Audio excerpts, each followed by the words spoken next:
Muy buenas, en este vídeo vamos a comentar los límites de la cavidad axilar, la arteria axilar con todas sus ramificaciones, la vena axilar, el plexo braquial con sus posteriores ramas e inervaciones y acabaremos hablando sobre el sistema linfático de la axila con todos sus nódulos.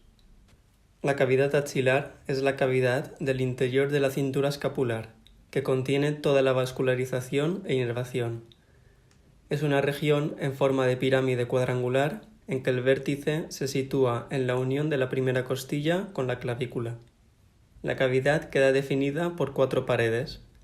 La pared anterior coincide con los músculos anteriores, el subclavio, el pectoral menor y la porción clavicular del pectoral mayor. La pared posterior coincide con los músculos más profundos de los músculos posteriores, que son el subescapular, el redondo mayor y el dorsal ancho. La pared interna está constituida por el músculo interior serrato anterior y la pared externa está formada por los músculos del brazo, que son la cabeza corta del bíceps por delante y el coracobraquial por detrás. Estas paredes se acabarán de cerrar por un sistema de fascias. Por la cavidad pasan estructuras importantes que están completamente recubiertas y protegidas por hueso. La arteria axilar es muy voluminosa y proviene de la arteria subclavia. La arteria subclavia deja el surco de la arteria subclavia de la primera costilla y pasa al brazo entre la clavícula y la primera costilla. A la altura del músculo subclavio pasa a ser arteria axilar y sigue una curva hacia afuera y hacia abajo para colocarse en la parte interna del húmero. En el borde inferior del pectoral mayor se convierte en arteria braquial. La arteria axilar pasa por detrás del pectoral menor y respecto a eso se puede dividir en 3 partes. Una porción prepectoral con 2 ramas, otra porción retropectoral y una porción postpectoral. La porción prepectoral con 2 ramas, una es la arteria torácica superior y una arteria toracoacromial, que se divide en 2 en su salida. Una rama torácica y una rama acromial, que va al acromion y a la zona de la glenohumeral. La porción retropectoral solo da una rama de la arteria torácica lateral que vasculariza la región torácica. Y la porción postpectoral da 2 o 3 ramas, ya que 2 de ellas pueden salir del mismo tronco, la arteria subescapular, que se divide en una arteria toracodorsal y una arteria circunfleja de la escápula que va a la fosa infraespinosa, donde se divide en 2 ramas. Una rama ascendente que se anastomosa con la arteria supraescapular y una rama descendente que se anastomosa con la dorsal de la escápula. En la parte dorsal de la escápula se forma el círculo arterial de la escápula, que es un bypass fisiológico. La otra rama es la arteria circunfleja humeral, de donde salen la circunfleja humeral posterior y la circunfleja humeral anterior, que pueden salir juntas y dividirse después o salir ya separadas. Estas arterias rodean el cuello quirúrgico del húmero y se anastomosan. La vena axilar es una sola vena que se sitúa anteriormente y ligeramente medial a la arteria axilar. Tiene las mismas ramas y partes que la arteria, ya que sigue todo su recorrido. Hay 2 zonas de compresión conflictivas, una es el paso por debajo del subclavio y la otra por debajo del pectoral menor, que es por donde pasan también la arteria y los nervios. En la cavidad axilar también encontraremos una red nerviosa que acompaña a la arteria y a la vena. Esta red tiene la función de vehiculizar las neuronas para que lleguen a su destino. Hablamos del plexo braquial, que tenemos que tener en cuenta que prácticamente toda la inervación de la extremidad superior proviene de este plexo. El plexo braquial se forma a partir de 5 nervios espinales, que son el C5, el C6, C7, C8 y el T1. El nervio C8 existe porque el C1 pasa entre el cráneo y la primera vértebra. Se van a formar 3 troncos por una serie de fusiones que darán lugar a nuevas estructuras. El tronco superior, con una fusión de C5 y C6, el tronco medio simplemente C7, sin ninguna fusión, y el tronco inferior la fusión de C8 y T1. Cada tronco va a dar una rama anterior y una posterior.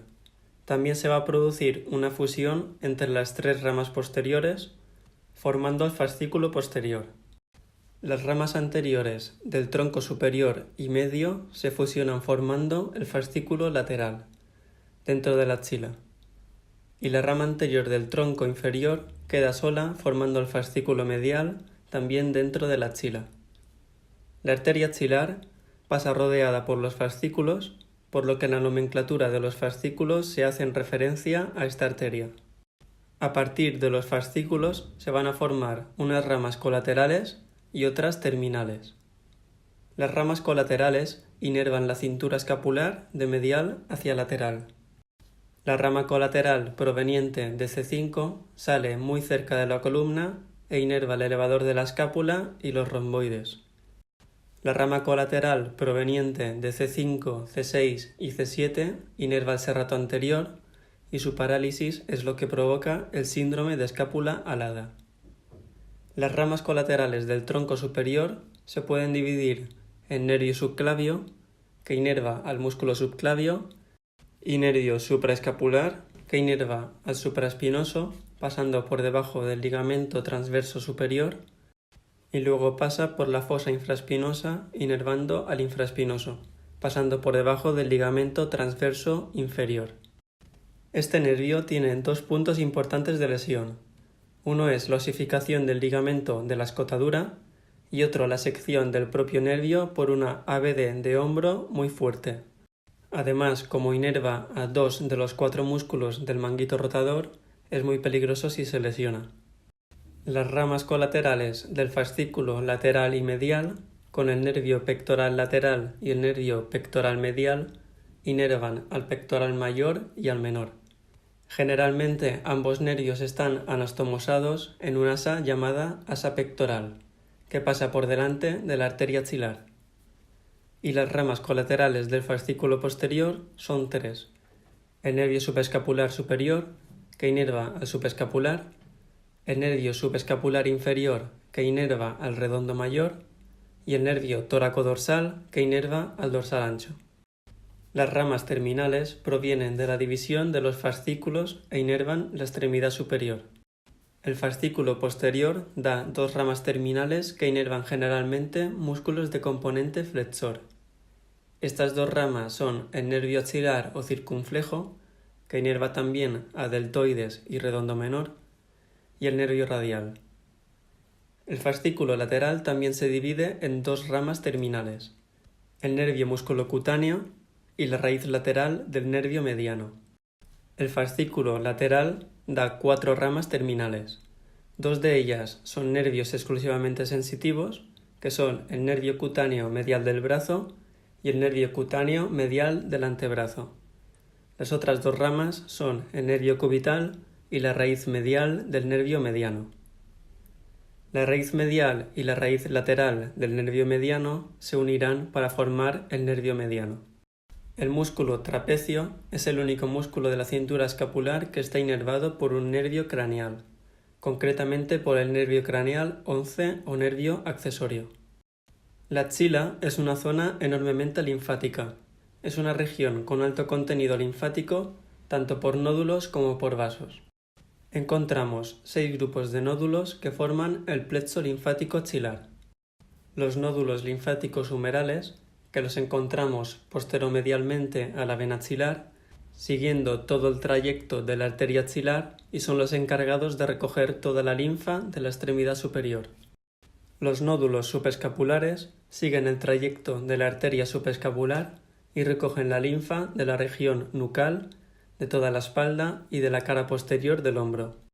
Los nódulos pectorales siguen el borde inferior del pectoral menor y recogen toda la linfa anterior y lateral del tronco y la linfa de la porción central y lateral de la mama.